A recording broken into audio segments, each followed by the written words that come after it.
آج 20 نومبر 2024 مطابق 17 جمادی الاول 1446 ہجری بروز چہارشنبہ بعد نماز عصر جامع مسجد عالیہ گن فاؤنڈری کے کانفرنس ہال میں 1185واں لیکچر محفل اقبال شناسی کا ہے۔ آج کا عنوان ہے کلام اقبال اور مسلم ممالک۔ مقرر ہیں ڈاکٹر غلام کرمانی صاحب، ماشاءاللہ بہت اچھا بولتے ہیں۔ ہم ان کا ٹائم زیادہ لینا نہیں چاہتے، وقت بہت کم رہتا ہے، اور ہم ادباً ڈاکٹر غلام کرمانی صاحب سے گزارش کرتے ہیں کہ ڈائس پر آئیں اور ہمیں مخاطب فرمائیں۔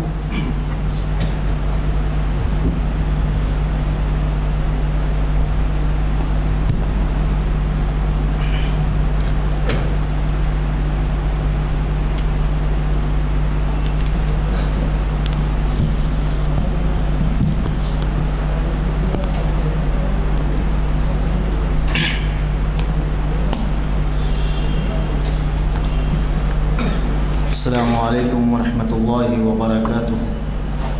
اعوذ باللہ من الشیطان الرجیم، بسم اللہ الرحمن الرحیم، الصلاۃ والسلام علی رسولہ الکریم، اما بعد۔ آج محفل اقبال شناسی جس کی 1125ویں نشست ہے، اس میں اس اخر کو حکم ہوا ہے کہ آئے اور کچھ آپ حضرات کی سماع خراشی کریں۔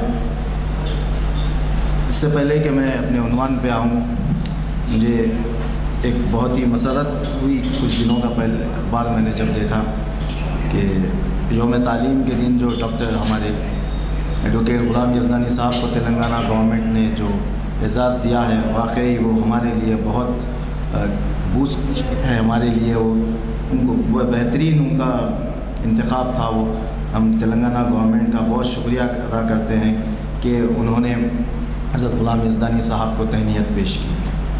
اب میں اپنے عنوان پر آتا ہوں۔ یہ میری تیسری حاضری ہے، کچھ نئے چہرے ہیں، میں کچھ اپنا تعارف دے دینا چاہوں گا پہلے سے۔ ہمارے انعام صاحب جانتے ہیں میں کوئی ادب سے تعلق نہیں ہے میرا، میں ایک ڈینٹل سرجن ہوں اور ایک دور سے اقبالیات سے شغف رہا ہے الحمدللہ۔ اسی کی نسبت سے ہمارے استاد ڈاکٹر متین الدین قادری صاحب کا بہت اصرار تھا، انہی کی کوشش پر میں اور انہی کے حکم پر یہاں حاضر آتا ہوں۔ تو جب ہمارے شبیر صاحب کا مجھے فون آیا کہ آپ کو یہاں مخاطب کرنا ہے، تو میں اتفاق سے عراق کے شہر بصرہ میں حضرت زبیر بن عوام رضی اللہ تعالیٰ عنہ کی مزار پر تھا۔ تو وہاں پر ایک الگ ہی کیفیت تھی، کیونکہ میں عراق کے دورے پر تھا اور کیا بتاؤں کہ جب بغداد شہر کو میں نے دیکھا کہ ہم نے اتنا سنا ہے اس کے بارے میں کہ تاتاریوں نے اسے تباہ کیا، پھر انہوں نے تباہ کیا، لیکن اب جو حالیہ جنگ جو صدام حسین اور بش کی تھی اس کے بعد اب پھر بس رہا ہے بغداد شہر، تو واقعی وہ لوگ ہی کی بات ہے، وہ لوگ ہی کے پاس دم ہے جو پھر سے وہ اپنے آپ کو کھڑا کر رہے ہیں۔ آپ حضرات بہتر جانتے ہیں، کچھ ہمارا ہی فرقہ ہے بہت غالب آ چکا ہے وہاں پر ہمارے مسلمانوں میں سے، تو میں نے اتنی غربت دیکھی وہاں پر عراق میں آپ کو بتاؤں گا کہ میرے آنکھوں سے مطلب آنسو تو نہیں آئے، لیکن بہت رخت انگیز میری کیفیت ہو گئی تھی جب میں نے کچھ عورتوں کو دیکھا کہ ایک کچرا کنڈی میں سے کھانا اٹھا کر کھا رہے تھے وہ لوگ چھانٹ کے۔ بصرہ میں بھی دیکھا میں نے یہ منظر، عراق میں بغداد میں بھی دیکھا میں نے، اللہ ان کی مدد فرمائے۔ تو جو منظر تھا، میں کیونکہ حضرت ہم پہلے بصرہ جب پہنچے تو حضرت طلحہ بن عبید کی مزار پر گئے، تو میں عموماً جو ہوتا ہے کہ وہاں پر ایک گنبد ہوتی ہے، گنبد وغیرہ تلاش کرنے لگا، تو ایسا تو کچھ نظر نہیں آیا، ہم مزار ڈھونڈ رہے تھے، تو وہاں کے خادم صاحب آئے، گیٹ کھولی اور ہم اندر گئے، جا کے دیکھا تو ایک بس کچھ پتھر جمع ہے ایسے، اور بولے کہ یہ حضرت طلحہ بن عبید جو عشرہ مبشرہ ہے صحابی، حضرت زبیر بن عوام بھی عشرہ مبشرہ میں جن کا شمار ہے، تو وہ خادم صاحب نے بتایا کہ یہاں پر کچھ حالیہ کچھ فساد ہوا تھا، تو رافضی حضرات نے اس کو مسمار کر دیا، ان کی گنبد کو اور مزار کو بھی انہوں نے بہت نقصان پہنچا ہے۔ تو خیر آپ حضرات سے بس گوش گزار کرنے وہاں کے احوال بس کچھ بتانا چاہتا تھا، اسی لیے وہ بات کی میں نے۔ اب میرا جو آج کا عنوان ہے مسلم ممالک اور کلام اقبال، تو جب شبیر صاحب کا کال آیا تھا تو میں سوچ رہا تھا کہ عنوان چونکہ دینا تھا، ٹائم کم تھا، تو بس بیٹھے بیٹھے یہ عنوان آیا اور میں نے ذہن میں اور حضرت کو میسیج کر دیا شبیر صاحب کو۔ ایک بیسک کانٹیکسٹ میں ایک میں بات کہنا چاہوں گا کہ دو چیز ہیں، ایک ہوتا ہے مسلم ملک، ایک ہوتا ہے اسلامک ملک۔ اسلامک ملک اسے کہتے ہیں، اسلامی ملک جہاں پر شریعت کا نفاذ ہو، جہاں پر شریعت کا قانون ہو، اور مسلم ملک وہ ہوتا ہے جہاں پر مسلمانوں کی کثرت ہو اور مسلمانوں کا ڈیموکریٹکلی ان کی گورنمنٹ ہو، تو اسے عموماً مسلم ملک کہا جاتا ہے۔ تو میں اس کے لیے کچھ اقبال کے جب کچھ اشعار کا انتخاب کرنے کے لیے جب میں مطالعے کے لیے بیٹھا، تو جو سب سے پہلے شعر میری ذہن میں آیا وہ یہ ہے کہ سبب کچھ اور ہے تو جس کو خود سمجھتا ہے، زوال بندے مومن کا بے زری سے نہیں۔ تو سبب کہتے ہیں، کیونکہ نوجوانان بھی ہے ان کو کہنے کے لیے سمجھانے کے لیے، سبب کہتے ہیں بیسیکلی ریزن کو، اور زوال کہتے ہیں ڈاؤن فال کو، یعنی کچھ آپ کا ڈاؤن فال ہونا آپ کے ساتھ، اور بے زری means lack of fund, lack of capitalism, آپ کے پاس دولت نہ ہو، کچھ نہ ہو پیسہ۔ تو زوال بندے مومن کا بے زری سے نہیں، اقبال نے یہ جو شعر کہا ہے، اس پر میری نظر میں آج کے تمام جو مسلم ممالک ہیں جو آج دولت کے پیچھے دوڑ رہے ہیں، جو اپنے آپ کو بہت ڈیولپ کرنا چاہتے ہیں، خود اس میں سعودی عرب بھی شامل ہے، کیونکہ وہاں کے حضرات سے بارہا بات ہوتی رہتی ہے، تو وہ حضرات بتاتے ہیں کہ اب وہ لوگ بھی اپنے آپ کو دبئی ماڈل میں اپنے آپ کو اپ گریڈ کرنا چاہتے ہیں، اسی لیے وہ لوگ بھی وہاں پر طریقے کے ڈیولپمنٹس لا رہے ہیں۔ اب حالیہ کچھ دنوں پہلے ایک آیا کہ وہاں پر کچھ لائیو میوزک کانسرٹ ہو رہا ہے، اور اس میں پیچھے کچھ ایک 4 کالے کپڑوں کا ایک پکچر پریزنٹ کی گئی۔ تو جب ان سے پوچھا گیا تو انہوں نے وضاحت یہ دی کہ یہ کعبۃ اللہ نہیں ہے، یہ کوئی بھی اسٹرکچر ہو سکتا ہے، انہوں نے ایسی اس کی وضاحت کی، لیکن ہم لوگ بہتر جانتے ہیں، اللہ نے ہمیں عقل سلیم دی ہے۔ تو جب میں یہ سوچ رہا تھا کہ زوال بندے مومن کا بے زری سے نہیں، اقبال نے جب یہ کہا ہے تو کچھ واقعات میرے، کیونکہ اسلام نکلا بھی عربی سے ہے، تو حضور اکرم صلی اللہ علیہ وسلم اور خلفائے راشدین اور اس کے بعد کے دور کے جو واقعات ہیں، جو انہوں نے بے زری کے ساتھ دور میں اسلام پہ قائم رہے اور اسلام کو اتنا پھیلایا کہ تابعین کے دور تک وہ اندلس کے اسپین کے بارڈر پر بھی آ کر انہوں نے وہاں پر بھی اسلام کو پہنچا دیا۔ تو اس میں ایک واقعہ میں عرض کرنے سے پہلے ایک میرا پرسنل ایکسپیرینس شیئر کرنا چاہوں گا. کچھ 8-10 سال پرانی بات ہے. اردو مسکن خلوت میں ایک مسجد اقصیٰ کے امام صاحب آئے ہوئے تھے, تو میں بھی وہاں گیا تھا. تو ان کی تقریر میں نے سنی تھی اور ایک صاحب ٹرانسلیٹ کر رہے تھے اسے.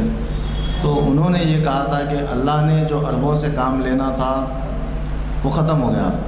اب جو بھی کام اللہ نے صحابہ کے بعد لیا ہے وہ اجمیوں سے لیا ہے, ایشینز سے لیا ہے. انہوں نے اس کی مثال یوں دی کہ امام اعظم ابو حنیفہ جو فقہ کے امام ہیں وہ بھی اجمی تھے, امام بخاری اجمی تھے, اور انہوں نے ایسے بہت ہی اکابرین کی مثالیں پیش کی جنہوں نے نان عرب ہوتے ہوئے اسلام کا اتنا کام کیا ہے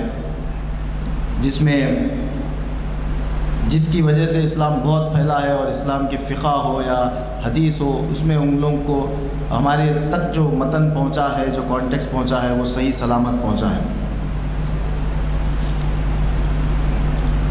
تو عرب قوم کیسی ہوتی تھی؟ زوال بندہ مومن کا بے زری سے نہیں. اس میں میں آپ کو حضرت مصعب بن عمیر رضی اللہ تعالیٰ عنہ کا کچھ احوال بتانا چاہوں گا. حضرت مصعب بن عمیر ایک مکے کی مالدار عورت کے بیٹے تھے. ان کے والد کا انتقال ہو چکا تھا, اور ان کے بارے میں یہ کہا جاتا ہے کہ ان کا ایک جوڑا 200 درہم کا ہوتا تھا اس دور میں. اور ان کے عطر جو آتے تھے دوسرے ممالک سے, اگر وہ عطر لگا کر کسی گلی سے گزر جاتے تو لوگ کہتے تھے کہ شاید یہاں سے مصعب گزرے ہیں.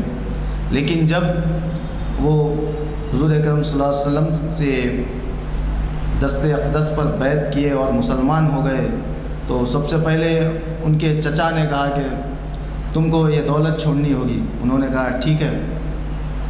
تو ان پر اتنا ظلم کیا گیا. پھر ایک دور آیا جب مدینے سے کچھ مسلمان آئے اور انہوں نے حضور اکرم صلی اللہ علیہ وسلم سے یہ ریکویسٹ کی کہ ہمیں کچھ ایک ایسا معلم دیجیے جو ہم جائیں اور وہاں پر اسلام کو پروپوگیٹ کر سکیں. تو حضور اکرم صلی اللہ علیہ وسلم نے مصعب بن عمیر کو ہی بھیجا تھا ان مدینے کے یثرب کے حضرات کے ساتھ, جو اگلے سال جب حج پر آئے تو اور کئی زیادہ تعداد میں لوگوں کو مسلمان کر لے آئے تھے. تو وہ مصعب بن عمیر جب شہید ہوئے احد میں, تو حضور کی جو پھوپھی تھی صفیہ, حضرت صفیہ رضی اللہ تعالیٰ عنہ, کیونکہ احد کا وہ دور ایسا تھا مسلمانوں کے پاس فراوانی نہیں تھی, دولت کچھ نہیں تھی, برابر لڑنے کے لیے عام سے ایمونیشن بھی نہیں تھا اس دور میں. تو حضور کی پھوپھی 2 چادریں لے آئی کہ یہ میرے بھائی حمزہ کو دیں. تو جب حضور کو اطلاع ہوئی تو حضور نے فرمایا کہ ایک چادر حضرت سید امیر حمزہ رضی اللہ تعالیٰ عنہ کو کفن کر دیں, اور ایک چادر سے حضرت مصعب بن عمیر کو کفن دے دے چادر سے. تو جب ایک بڑی چادر تھی حضرت مصعب بن عمیر کو دے دی گئی, اس سے کفن کر دیا گیا. دوسرے سے جب سیدنا امیر حمزہ رضی اللہ تعالیٰ عنہ کو وہ چادر سے کفن پہنایا گیا تو علماء فرماتے ہیں کہ اگر سر ڈھانکتے تو پیر دکھنے لگ جاتے, اور اگر پیر ڈھانکتے تو سر چھپنے لگ جاتے, سر دکھنے لگ جاتا سر. تو حضور اکرم صلی اللہ علیہ وسلم نے فرمایا کہ اس کو سر سے ڈھانک دو اور پیر مبارک پر حضرت سیدنا امیر حمزہ کے اصغر نامی گھاس, جو مدینے کی ایک گھاس ہوتی تھی, وہ ڈال کر ان کو دفن کر دو. تو یہ واقعہ بتانے کا مقصد یہ ہے کہ اس دور میں دولت نہیں تھی مسلمانوں کے پاس, لیکن جو جذبہ تھا, جو اللہ سے تعلق تھا, حضور اکرم صلی اللہ علیہ وسلم کی جو محبت تھی ان لوگوں میں, وہی تھی جس پر اقبال نے کہا تھا کہ زوال بندہ مومن کا بے زری سے نہیں. اور اس میں ایک واقعہ ملتا ہے ہم کو حضور اکرم صلی اللہ علیہ وسلم کی سیرت سے, کہ ایک بار حضور اکرم صلی اللہ علیہ وسلم ایک نماز کے بعد مسجد نبوی کے باہر تشریف لائے تو راستے میں دیکھا کہ حضرت ابو بکر اور حضرت عمر ٹھہرے ہوئے ہیں جو بہت کمزور نظر آ رہے تھے حضور اکرم صلی اللہ علیہ وسلم کو. پوچھا کہ یہاں کیا کر رہے ہیں؟ تو دونوں شیخین نے فرمایا کہ ہم کو بھوک یہاں تک کھینچ لائی ہے, ہم کئی دن سے بھوکے ہیں. اس دور میں بھی, بھوک کے پیاس کے دور میں بھی وہ لوگ نے اسلام کو نہیں چھوڑا. اور جب حضور اکرم صلی اللہ علیہ وسلم نے ان سے فرمایا کہ میری بھی یہی حالت ہے کہ میں بھوک نے مجھے مسجد نبوی سے باہر لے آیا ہے, چلو آؤ ہم مل کر چلتے ہیں. جب وہ گزرنے لگے حضور اکرم صلی اللہ علیہ وسلم اور حضرت عمر اور حضرت ابو بکر, تو حضرت ابو ایوب انصاری رضی اللہ تعالیٰ عنہ کے مکان کے سامنے سے گزر ہوا. تو حضرت ابو ایوب انصاری رضی اللہ تعالیٰ عنہ کی حضور کی خوشبو پا کر باہر تشریف لائے. پوچھا حضور کریم صلی اللہ علیہ وسلم آپ بہت کمزور نظر آ رہے ہیں. پہلے تو ان کو گھر لے کر گئے اور بکری ذبح کی اور ان کی اہلیہ کو کہا کہ پہلے اس کا گوشت لو اور روٹیاں ڈالو, حضور کریم صلی اللہ علیہ وسلم کو ہم کو ضیافت کرنی ہے. تو جب وہ کرنے لگے تو حضور کی کمزوری ان سے دیکھی نہیں گئی, تو انہوں نے کیا کیا کہ اپنے باغ کو گئے, وہاں سے کچھ کھجوریں توڑ لائے اور حضور صلی اللہ علیہ وسلم کے سامنے پیش کر کے فرمایا کہ جب تک کھانا پک جائے آپ یہ کھجور تناول فرما لیں. تو جب کھانا بن کر سامنے جب دستر بچھ کر کھانا آیا تو حضور صلی اللہ علیہ وسلم نے کچھ روٹیاں لی اور کچھ گوشت لے کے خادم کو دے کر فرمایا کہ یہ ہماری بیٹی فاطمہ کو دے کر آؤ, وہ بھی کئی دن سے بھوکی ہے. تو یہ دور تھا مسلمانوں کا. بس یہ واقعہ بتانے کا مقصد یہ ہے کہ مسلمانوں میں اس دور میں بھی, بھوک کے دور میں بھی اپنی غیرت, اللہ سے تعلق, حضور اکرم صلی اللہ علیہ وسلم سے محبت, یہ ایسی چیزیں تھیں جنہوں نے, یہ ان کے لیے ایک متاع تھا, ایک ان کے لیے خزانہ تھا. وہ لوگ نے صبر کا دامن نہیں چھوڑا. وہ چاہتے تو کچھ بھی اور کر سکتے تھے, لیکن جو مشقتیں برداشت کی صرف اسلام اور حضور اکرم صلی اللہ علیہ وسلم کی محبت میں اور صرف اسلام کو قائم کرنے کے لیے.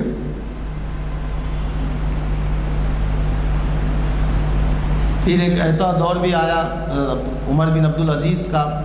کہتے ہیں کہ عراق کے گورنر نے انہیں خط لکھا کہ ہمارے پاس زکوٰۃ کی رقم بہت سی جمع ہے, ہم کیا کریں اس کا.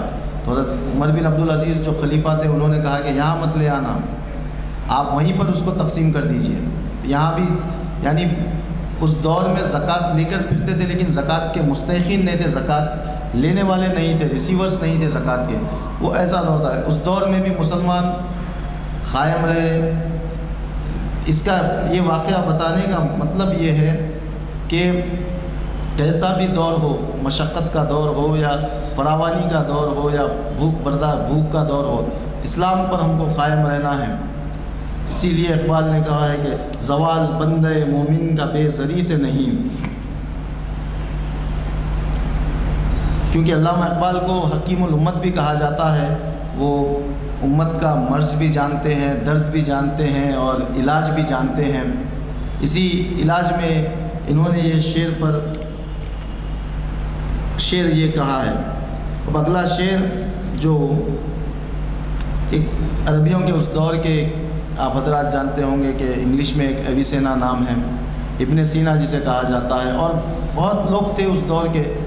ان کے لیے ایک شعر کہا تھا اقبال نے, اور نشان راہ دکھاتے تھے جو ستاروں کو, ترس گئی ہے کسی مرد راہ رہداں کے لیے. اس دور میں عربوں کا یہ حال تھا. مسلم ممالک جو عرب تھے وہ ایک آئیڈل تھے. خود یہ کہا جاتا ہے کہ بغداد میں سب سے پہلی یونیورسٹی تھی اور سب سے پہلا میڈیکل کالج بھی بغداد ہی میں تھا. یہ ہم کو ہماری پڑھائی کے دور میں بتایا گیا تھا کہ سب سے پہلی سرجری کا جو ڈپارٹمنٹ تھا وہ بغداد ہی سے شروع ہوا تھا.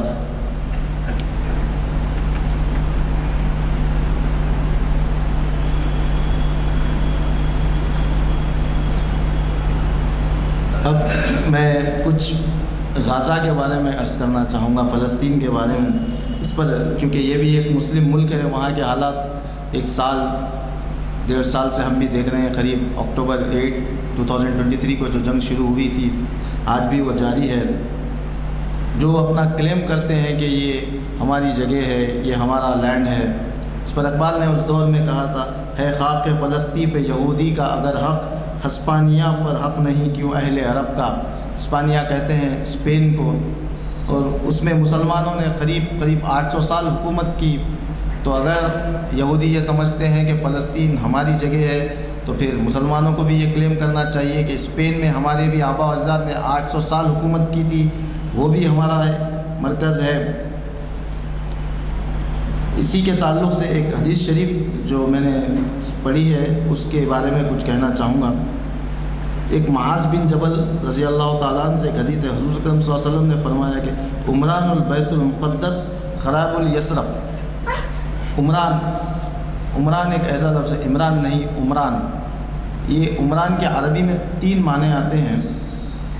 قربان جائے حضور اکرم صلی اللہ علیہ وسلم کی فصاحت اور بلاغت پر کہ حضور اکرم صلی اللہ علیہ وسلم نے فرمایا کہ جب بیت المقدس کی تعمیر ہوگی, عمران کے 3 معنی آتے ہیں.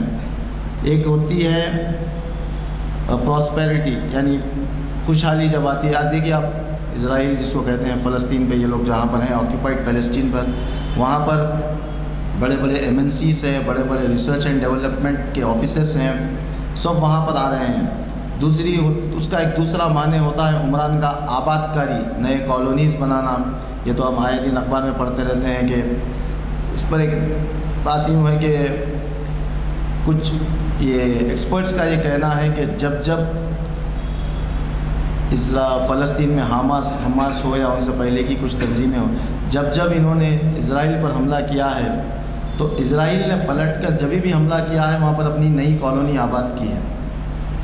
وہ ایک چھوٹا ایک راکٹ سے حملہ کرتے ہیں، پھر وہ لوگ میزائلز ڈال کر اس کو تباہ کر دیتے ہیں، پھر اپنے نئے کالونی وہاں بنا لیتے ہیں. اور ایک تیسرا مطلب ایک عمران کا ایک میننگ ہے بلڈنگ، یعنی نئی عمارتیں بنانا. تو یہ جو ابھی جو کہتے ہیں ہیکل سلیمانی، جو 3rd ٹیمپل جو تعمیر ہونا ہے، یہ اس حدیث شریف سے ہی ثابت ہے کہ وہاں پر یہ تینوں چیزیں اب ہو رہی ہیں. وہاں پر نئی بڑے بڑے کمپنیز آ گئے ہیں، نئی تعمیرات ہو رہی ہیں، نئے کالونیز آباد ہو رہے ہیں.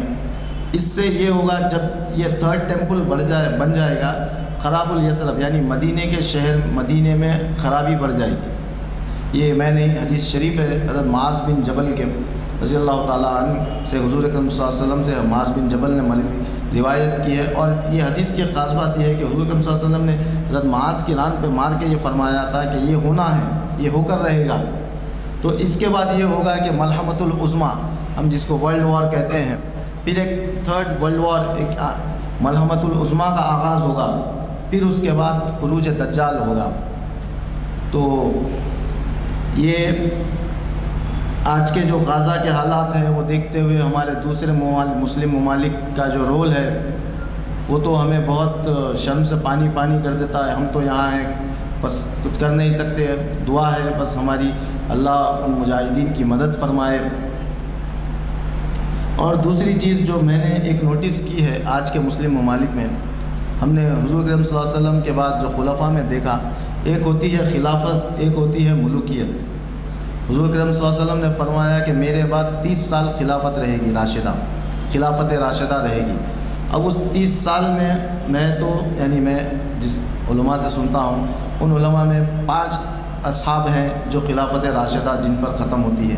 پہلے حضرت ابوبکر صدیق رضی اللہ تعالیٰ عنہ ہیں، پھر حضرت عمر رضی اللہ تعالیٰ عنہ ہیں، پھر حضرت عثمان غنی رضی اللہ تعالیٰ عنہ، پھر حضرت علی رضی اللہ تعالیٰ عنہ. علی رضی اللہ تعالیٰ عنہ کا ان کی جب شہادت ہوئی تو کیونکہ میں وہ مقام بھی دیکھ کر آیا ہوں، کوفہ بھی گیا تھا میں، وہ جو مقام جہاں پر حضرت علی کو شہید کیا گیا وہ محراب جامع مسجد کوفہ میں، وہاں پر 29.5 سال مکمل ہوتے ہیں. اب 6 مہینے جو بچ گئے تھے وہ حضرت حسن نے خلافت کی، اور 6 مہینے کے بعد سیدنا امیر معاویہ رضی اللہ تعالیٰ عنہ کو انہوں نے، اب خلافت تو نہیں، اسے ملوکیت کا دور کہتے ہیں کیونکہ حضور نے فرمایا میرے بعد 30 سال خلافت رہے گی، تو انہوں نے حکومت ان کے ہاتھ میں دے دی اور وہ دستبردار ہو گئے. کیونکہ حضور کی حدیث بھی تھی کہ یہ میرا بیٹا حسن 2 مسلمانوں کے گروہ میں صلح کرائے گا.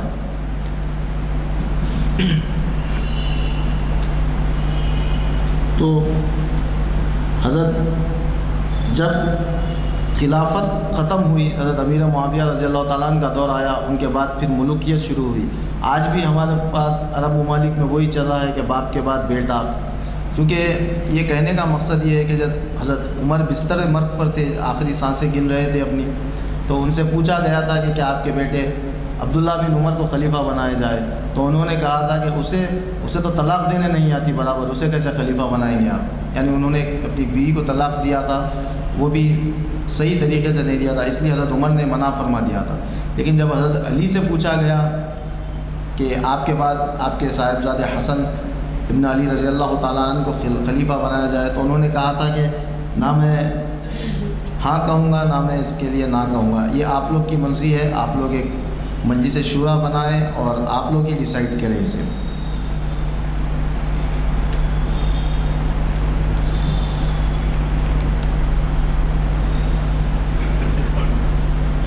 اب یہ جو زوال جو مسلم ممالک میں آ رہا ہے، جو میں نے 2-3 اپنے دوروں میں دیکھا ہے، وہ یہ ہے کہ یہ لوگ میں ویسٹرنائزیشن کا بہت رجحان ہے. یعنی امریکن، اب آپ جائیے سعودی عرب میں لڑکوں کو اگر امریکن فون، امریکن کار، ہر چیز وہ لوگ کو ویسٹرن چاہیے. اور اسکولس، اب بھی جہاں بیٹھے ہیں وہاں پر یہ تو کانوینٹ اسکولس ہے. میں کانوینٹ اسکولس کا قائل نہیں ہوں، کیونکہ میری خود کی بھانجی ایک کانوینٹ اسکول میں پڑھتی ہے یہاں پر. تو میں نے بھی سوچا تھا کہ میرے بچوں کو کانوینٹ اسکول میں ڈالوں گا. ایک حادثہ جو میرے گھر میں میرے ساتھ پیش آیا کہ ہماری بہن رہنے آئے ہوئے تھے گھر میں. یہ میرا نجی واقعہ ہے، لیکن میں بتانا اس سے یہ چاہتا ہوں کہ اس کو کل اسکول جانا تھا دوسرے دن. تو وہ اس کو یہ کہنا چاہتی تھی کہ اللہ کل وہ، اب ہمارے لڑکیاں جو مسلم اسکول میں پڑھتے ہیں وہ یہ کہتے ہیں کہ اللہ کل وہ لڑکی آ جائے، میری فرینڈ آ جائے اسکول میں. تو میری بھانجی نے کیا یوں کہ وہ ایسے گھٹنے کے بل بیٹھ گئی اور ایسے ہاتھ اٹھا کے پرے کری، oh God she should come tomorrow, she should come. یعنی وہ لوگ کا رجحان، وہ لوگ میں جو دعا کرنے کا، پریئنگ کا جو طریقہ ہے وہ آ جا رہا ہے ہمارے لڑکیوں میں. ہمارے ایک استاد ہیں، انہوں نے ایک مونٹفورٹ اسکول ہے پرانے شہر میں، ان کے وہاں پر ایک بردر تھے، وہ ان کے بہت خاص ہو چکے تھے. کچھ سعودی میں ان کے سالے کی مدد کی تھی انہوں نے، تو ان کے بہت گہرے تعلقات ہو چکے تھے ان سے. تو انہوں نے کہا کہ وہ سعودی سے چھٹی پر آئے ہوئے تھے، تو ان کے لڑکے اس میں پڑھتے تھے. تو وہ بردر سے ملنے گئے ہو، تو اسی کچھ دیر ان لوگ کی بہت ڈیپ بات ہوئی. تو اس نے پوچھا کہ یار آپ لوگ اپنے خود کے اسکولس کیوں نہیں بنا لیتے؟ یہ 20-25 سال پرانا واقعہ ہے. تو انہوں نے کہا نہیں ہم بھی بنا رہے ہیں ہمارے اسکول، ایسی کوئی بات نہیں ہے. نہیں پھر انہوں کھلے اور کھل کے بولے وہ صاحب عیسائی صاحب کہ آپ لوگ کو ایسا ڈاؤٹ ہے کہ ہمارے اسکول میں پڑھے تو ہم آپ کے بچوں کو کرسچن بنا لیتے کیا؟ تو انہوں 50-50 آنسر دیے. تو بولے ہم کرسچن تو نہیں بناتے، لیکن ہاں ایک بات ہے، ہمارا ایم یہ ہے کہ آپ کے بچوں کو مسلمان بھی نہیں چھوڑتے ہم. یہ اس کا اسٹیٹمنٹ ہے کہ ہم آپ کے بچوں کو مسلمان بھی نہیں چھوڑیں گے. تو یہ جو ویسٹرنائزیشن، یہ جو ان کے کلچر کو اپنانے کا جو یہ رجحان ہے، اس میں بہت مسلم ممالک میں یہ بہت بڑھ چکا ہے. اسی لیے اقبال نے کہا تھا شاید کہ اہل عرب کو دے کر فرنگی تخیلات، اسلام کو حجاز و یمن سے نکال دو. اقبال کے نفس سے ہے لالے کی آگ تیز، ایسے غزل سرا کو چمن سے نکال دو. اب چونکہ مغرب کا وقت بھی قریب ہے، میں اپنی بات کو سمیٹتے ہوئے، یہ ایک ایسا عنوان ہے مسلم ممالک کا کہ ایک مرثیہ پڑھا جا سکتا ہے، لیکن میں چونکہ ایک پیشے سے سرجن ہوں، میں مرثیہ پڑھنے سے زیادہ اس کے ٹریٹمنٹ میں بلیو کرتا ہوں کہ ہم کو اس کے لیے کیا کرنا چاہیے. اب میں بیٹھ کر 2 گھنٹے بھی ایسا ہو رہا وہاں پر، ایسا ہو رہا ہے وہاں پر، بہت ہے رونے کے لیے، لیکن ہم کو لاہ عمل تیار کرنا ہے. یہ ہماری فکر ہوتی ہے. تو میں نے جو اقبالیات، چونکہ ہمارے ناظم علی صاحب بھی یہاں تشریف رکھتے ہیں، اقبالیات جو میں کہیں بھی کہتا ہوں کہ اقبال میرے قائد ہیں، تو اس کے پیچھے ایک وجہ ہوتی ہے، کیونکہ اقبال کبھی میدان میں آئے نہیں. وہ شاعر تھے، شعراء کا ایک الگ مقام، ایک الگ میدان ہوتا ہے. لیکن جو 3 چیز میں نے اقبالیات سے سیکھی، وہ پہلی ہوتی ہے تربیت.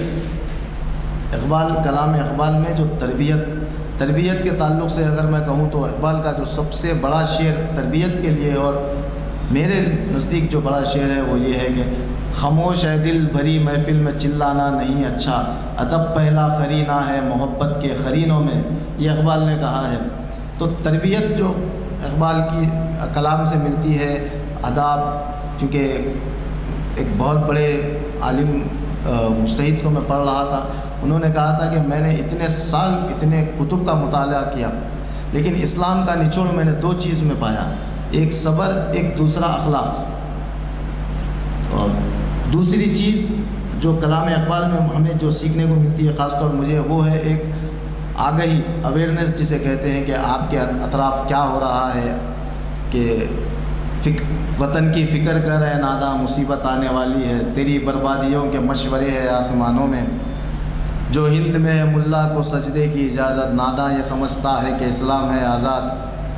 جو اپنے اطراف جو ہو رہا ہے اس کو سمجھیں اور اس کے لیے قانونی طور پر ہم اس کے ملک کے جو لینڈ پہ رہ رہے ہیں وہاں کے قانون کے حساب سے اس کا کیسے ہم مقابلہ کر سکیں.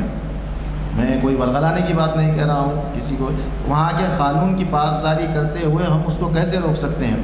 اب ریسنٹلی آپ دیکھیے علی گڑھ مسلم یونیورسٹی کا جو فیصلہ آیا ہے وہ بہت خوشائن بات ہے, لیکن وہ ایک 7 جج کی بینچ سے 4-3 کے ڈسینٹ پہ آیا ہے, تو وہ ایک ہمارے لیے خوشائن بات ہے. جب اتنے فیصلے ہمارے خلاف آ رہے ہیں, وہ ایک فیصلہ آیا ہے, تو ہم کو لاہ عمل تیار کرنا ہے. میں ہمیشہ یہ بات کہتا ہوں,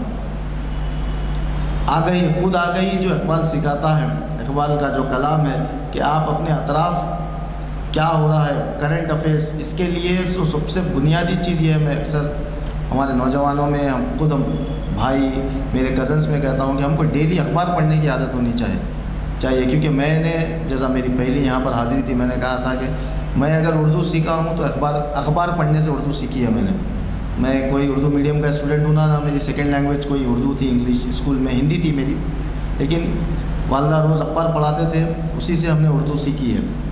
تیسری ہے امید. جب امید کے تعلق سے تو اقبال نے یوں کہا ہے کہ نہ ہو نا امید نہ امیدی زوال علم و عرفاں ہے, امید مرد مومن ہے خدا کے راستانوں میں, نہیں تیرا نشے من قصر سلطانی کے گنبد پر, تش آئی ہے بسیرا کر پہاڑوں کی چٹانوں میں. جو امید اقبال کا کلام ہم کو دیتا ہے وہ بہت ہمارے لیے ایک بوسٹنگ ایک فیکٹر ہوتا ہے, کیونکہ اس دور میں ایسے بھی تھے, میں نے پچھلی بار شاید کہا ہوا غالب کی اگر ہم شاعری پڑھیں تو غالب کہتا ہے کہ کوئی امید پر نہیں آتی, کوئی صورت نظر نہیں آتی, ہم وہاں ہیں جہاں سے خود ہماری خبر نہیں آتی. تو وہ ہم چونکہ شاعری کا شوق ہے, لیکن ایسا نہیں کہ بس وہ زلفوں کے ذکر میں یا ایسی نہیں, ہم کو شاعری اقبال سے جو ہم نے سیکھی ہے. میں نے پہلے بھی کہا تھا کہ برنارڈ کا جو میں اس کا نام بھول گیا, A.J. آروین کا جو ایک اسٹیٹمنٹ ہے وہ بہت ایک رہنمایا خطوط پر اس نے یہ کہا تھا کہ ویسٹ کی شامت آنی ہے, ویسٹ کی شامت یعنی مغرب کی شامت آ جائے گی اگر ایسٹ نے مشرق نے اقبال کو پڑھنا شروع کر دیا. تو یہ کلام اقبال کی خاص بات یہ ہے کہ جو کلام اقبال پڑھتا ہے, جو اس کو سمجھ کر عمل کرنے کی کوشش کرتا ہے, کیونکہ کلام اقبال ہماری نظر میں تو قرآن ہے, کیونکہ اقبال نے خود اپنے فارسی اشعار میں یہ اعتراف کیا ہے کہ اگر میں نے قرآن سے ہٹ کے کچھ کہا ہے تو مجھے بروز محشر حضور کے قدموں کے بوسے سے محروم کر دے. یہ اقبال کا عقیدہ ہے, اقبال نے یہ کہا بھی ہے اور اپنے آپ کو بددعا بھی دی ہے.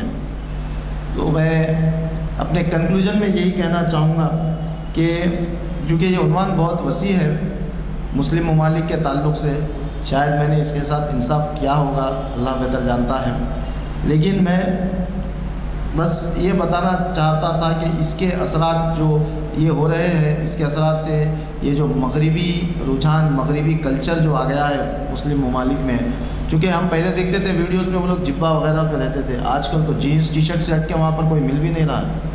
تو یہ بھی وہاں کا ہی ہے, کیونکہ جینس ٹی شرٹ تو کوئی عرب ممالک کا کلچر رہا نہیں ہے شروع سے. اور اسی بات پہ میں اقبال کے ایک شعر پر اپنی بات کو ختم کرنا چاہوں گا کہ اقبال کے نہیں ہمارے فاضل علیہ رحمہ حیدرآباد کے فرماتے تھے کہ عمل کرے نہ کرے سامعین کی مرضی, ادا فریضہ کی آواز سنا کے چلے, وآخر دعواہم ان الحمدللہ رب العالمین.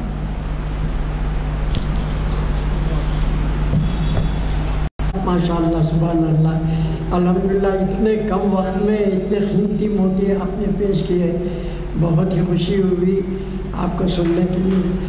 اور یہ ہو رہا تھا کہ اور ٹائم ملتا تو شاید ہمیں اور کچھ موتیاں مل جاتے, اور بہت ہی مختصر ٹائم میں آپ نے کافی جو ہے اہم باتیں کر دی ہیں. اور آپ کا دیکھیں جیسا آپ خود فرما رہے تھے کہ پروفیشن سے ڈاکٹر ہوں میڈیکل, لیکن اقبال پہ اتنی مہارت ہے ماشاءاللہ قابل تعریف ہے. الحمدللہ ہماری دعا ہے آپ کے علم میں اور ترقی دے، برکت دے، آپ کی عمر دراز کرے اور ہم کو بار بار سننے کا موقع عطا فرمائے. جب بھی سنتے ہیں بہت محظوظ ہوتے ہیں اور معلوم ہوتا ہے کہ بھئی ہم تو کچھ بھی نہیں ہے. ماشاءاللہ آپ کی تعلیم اور آپ کی جو ہے جستجو، آپ کی جو ہے گہرائی جو مجھ سے بات کرتے ہیں، بڑا ہی اچھا انداز تھا آپ کا آج کے لیکچر میں، اور پرسنل مطلب ذاتی تجربات جو بتائے ہیں وہ بڑے لطف اندوز تھے. ہم کو اس پر نظر ثانی کرنا چاہیے اور ایسی چیزیں غور کرنا چاہیے ہمارے. الحمدللہ بہت ہے. اور الحمدللہ اللہم صلی علی سیدنا محمد وعلی آل سیدنا محمد مبارک وسلم. ربنا آتنا فی الدنیا حسنۃ وفی الآخرۃ حسنۃ وقنا عذاب النار وادخلنا الجنة مع الابرار. یا عزیز یا غفار یا رب العالمین رب اغفر وارحم وانت خیر الراحمین. اللہم ارحمہما کما ربیانی صغیرا. رب اغفر لی رب اغفر لی رب اغفر لی.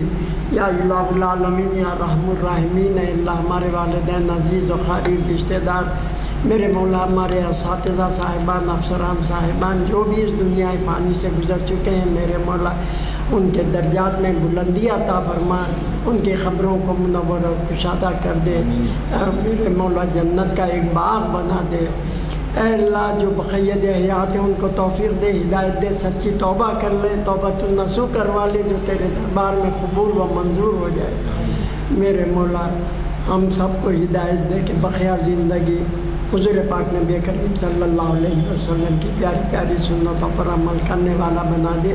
جو بیمار ہیں ان کو شفائے کاملہ عاجلہ مستعملہ عطا فرمائے، اور میرے مولا جو مقروض ہیں ان کے قرضوں کی ادائیگی کے اسباب بنا دے.